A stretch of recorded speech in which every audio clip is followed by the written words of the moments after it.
Alors, on me demande très souvent si le fait de montrer, d'exposer, d'exprimer sa confiance en soi ne va pas devenir un piège au niveau relationnel, que ce soit au niveau amical, sentimental ou professionnel, si ça ne peut pas être confondu avec de l'arrogance. Alors, je voulais faire un point important. Je vais vraiment bien vous structurer ça pour que vous puissiez développer votre confiance en vous sans plus jamais craindre d'être arrogant parce que vous allez exactement savoir comment procéder pour y arriver. À tout de suite.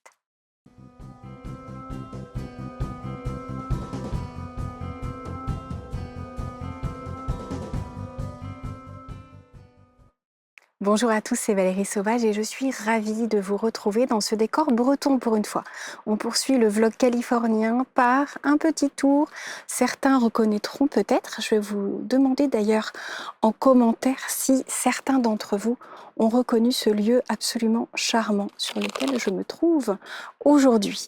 Alors, on va aborder un thème très important et pourquoi je l'ai choisi, c'est parce que finalement, on travaille au cabinet ou quand j'interviens auprès des entreprises énormément ce sujet de la confiance en soi.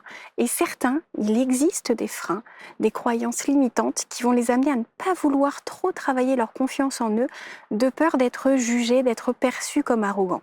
Alors si vous le voulez bien, je vais vous faire cette vidéo en 3 temps. La première phase va revenir à redéfinir ce qu'est la confiance en soi, ce qu'est l'arrogance et quelles sont les caractéristiques qui vont véritablement distinguer la confiance en soi de cette arrogance que l'on cherche à ne surtout pas toucher et exprimer. Ensuite, dans une deuxième phase, je vais vous expliquer pourquoi cette confiance en vous qui est pourtant si précieuse, que je vais toujours vous inviter à développer, à muscler, à protéger et à préserver, et bien pourquoi est-ce que cette confiance en soi peut être confondue avec de l'arrogance. Et dans une troisième phase, je vais vous proposer de découvrir comment trouver le bon équilibre. Vous êtes prêts? C'est maintenant. Cette définition de la confiance en soi, elle est essentielle parce qu'on peut y mettre énormément de choses, énormément de substances, sans plus trop savoir justement comment différencier l'arrogance de la confiance.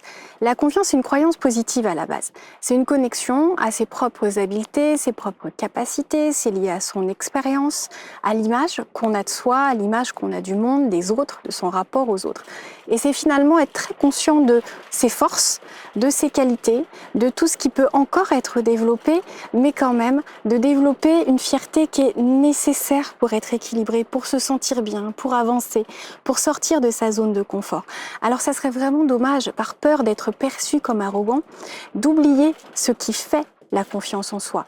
La confiance en soi, c'est être sûr de ses capacités, de ce dont on est capable. C'est savoir jusqu'où on peut aller et ce que l'on peut mener à bien. Et ça ne veut pas dire que tout va être facile, mais on sait qu'on en est capable. On sait aussi qu'on est capable de progresser.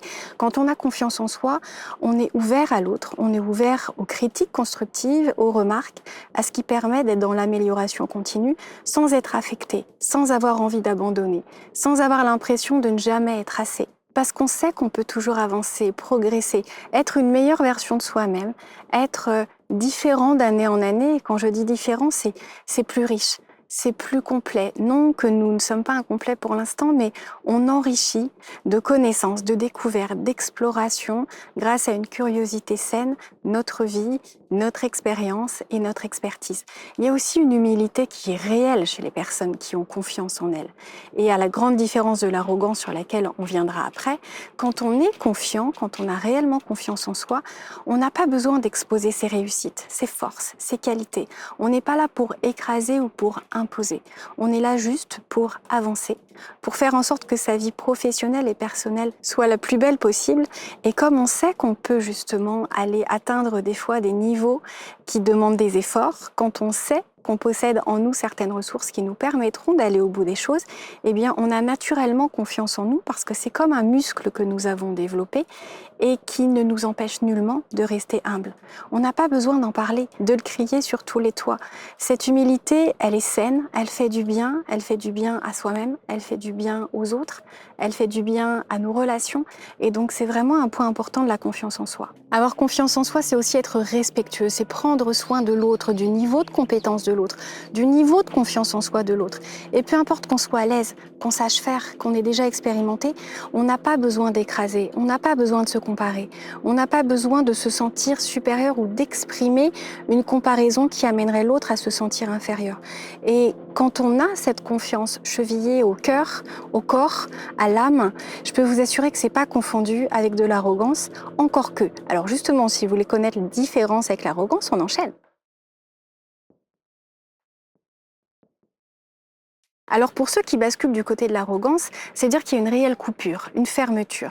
Les critiques ne passent pas, blessent, font mal, affectent, ce qui montre qu'il n'y a d'ailleurs pas en socle suffisamment de confiance en soi pour ne pas tout faire basculer, se remettre en question tellement à outrance que ça amène ceux qui sont dans l'arrogance à se surestimer, à écraser l'autre, à comparer, à aller mettre le doigt sur ce que les autres ne font pas aussi bien que vous. Si vous avez l'impression que vous êtes dans ça, que vous êtes coupé de cette humilité saine, de ce rapport constructif à l'autre, de ce qui va faire que vous pouvez accomplir énormément de choses sans avoir besoin d'être au tableau d'honneur, sans avoir besoin de passer dans le journal, sans avoir besoin de faire les gros titres ou même d'être celui autour duquel tout tourne quand vous êtes en assemblée, en famille ou entre amis. C'est-à-dire que vous troquez avec l'arrogance l'humilité pour la surestimation, que ce soit dans un domaine de vie ou dans tous les domaines de vie. Et je pense que vous vous accorderez avec moi pour dire que ça, c'est vraiment la bascule qui fait mal, qui coupe, qui enferme, qui fait que les gens ne vont pas vous rechercher, ne vont pas vous apprécier, ne vont pas vous solliciter ou vous demander conseil parce que vous avez mis un mur, parce que vous êtes mis en haut de l'échelle, en haut de la montagne et que ça, personne n'apprécie. De se sentir inférieur, de ne pas se sentir aussi important que d'autres personnes. Et c'est essentiel de bien comprendre cette distinction parce que les manifestations peuvent à la fois se faire sentir négativement, vous l'imaginez, au niveau professionnel, même si vous avez un rapport hiérarchique ou un poste qui peut vous permettre, diront certains, de vous mettre à ce niveau-là, ça n'est quand même jamais appréciable. Un leader, il n'a pas besoin d'écraser. Il inspire, il emmène, il soulève les foules. Il ne se coupe pas de la foule. Alors si vous avez l'impression de ne pas être perçu comme quelqu'un ayant confiance en lui, mais comme étant arrogant, il est important de se demander si c'est un avis que vous validez.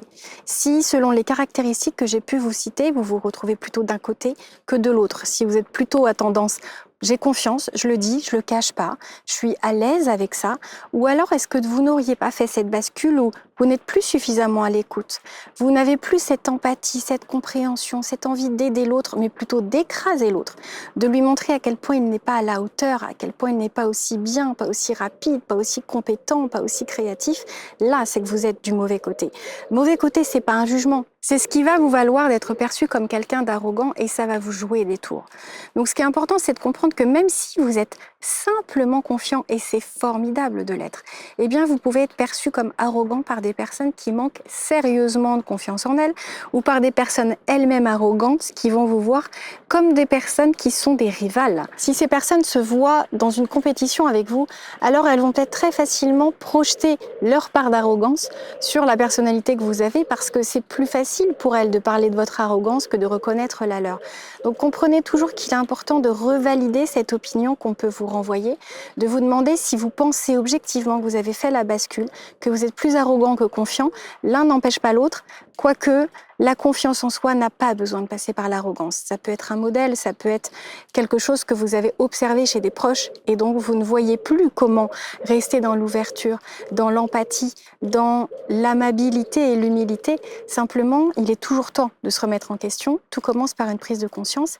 Ce qui est important, c'est de ne pas vous laisser affecter par cette perception qui pourrait être erronée de personnes qui vous voient comme arrogante alors que vous avez simplement, et c'est magnifique, vous avez confiance en vous. Il y a aussi énormément de facteurs comme des croyances culturelles. Dans certaines cultures, jouer individuel, monter en compétence, c'est quelque chose qui n'est pas valorisé. Vous parlez de ça ou montrez ça en Chine ou au Japon où c'est plutôt une culture sur le collectif, vous allez être vu comme individualiste, comme égoïste, comme autocentré et donc comme arrogant. Alors qu'aux États-Unis et dans la majeure partie des pays d'Europe, vous pouvez avancer et individuellement avec beaucoup de réussite et de succès et collectivement, l'un n'empêchant pas l'autre si vous avez justement toujours cette belle mentalité. Donc surtout faites attention de bien vérifier toujours la perception entre la perception, ce qui vous est renvoyé et ce que vous vous sentez en essayant toujours d'être le plus objectif possible. Ça vous permettra d'affiner Et on va passer dans cette troisième partie de voir comment ramener l'équilibre ou comment maintenir l'équilibre pour que ça reste purement positif, que ça vous serve, que ce soit une source aussi de sérénité plutôt que de tension et de conflit. Alors je vais faire simple pour cette troisième partie. Je vais vous donner 2 clés, 2 conseils incontournables et extrêmement efficaces que je donne au sein de mon cabinet ou quand j'interviens auprès d'élus politiques, parce que c'est un sujet. Beaucoup diront effectivement chez les politiques, le côté humble et empathique, des fois on a l'impression qu'il est absent. C'est peut-être des fois qu'une impression, c'est peut-être une posture de certains, et chez certains c'est vrai, il faut l'avouer. Alors quels sont ces 2 conseils qui vont vous permettre de maintenir un équilibre, de rester du côté de la confiance en soi, exprimé, affirmé, ancré, j'allais dire centré, mais ancré, ça va plus vous parler, je pense, eh bien, c'est tout simplement de rester dans l'empathie et dans l'humilité. Si vous savez écouter l'autre, si vous savez vous intéresser authentiquement et sincèrement à l'autre, prendre soin de lui, l'accepter tel qu'il est, ne cherchez pas à faire monter en compétence tous ceux qui vous entourent, c'est pas ce qu'ils vous demandent. Soyez dans l'accueil, dans la bienveillance, laissez-les être qui ils veulent être et s'ils veulent évoluer, accompagnez-les, soutenez-les, sans jamais leur montrer à quel point vous avez déjà atteint ce stade qu'ils visent. Et en étant humble, en étant ouvert, en respectant et en soutenant ceux qui vous entourent, vous serez justement ce leader que beaucoup rêvent d'incarner. Et vous serez cette personne qui n'a pas besoin de briller plus que les autres, et ça, c'est toujours appréciable. J'espère que vous aurez aimé cette vidéo. Je vous donne des clés, mais vous pouvez vous dire, oui, mais comment j'y arrive à faire tout ça? Eh bien, c'est très simple. Je vais vous en donner encore plus en contenu gratuit sur le site challengeyourself.fr. Et si vous voulez que je vous accompagne en sur-mesure, en coaching ou en formation, c'est toujours un plaisir de vous avoir découvert. On se découvre mutuellement à travers l'écran et on se retrouve en vrai ou en distanciel. Et c'est toujours quelque chose qui sera transformateur pour vous. À très vite.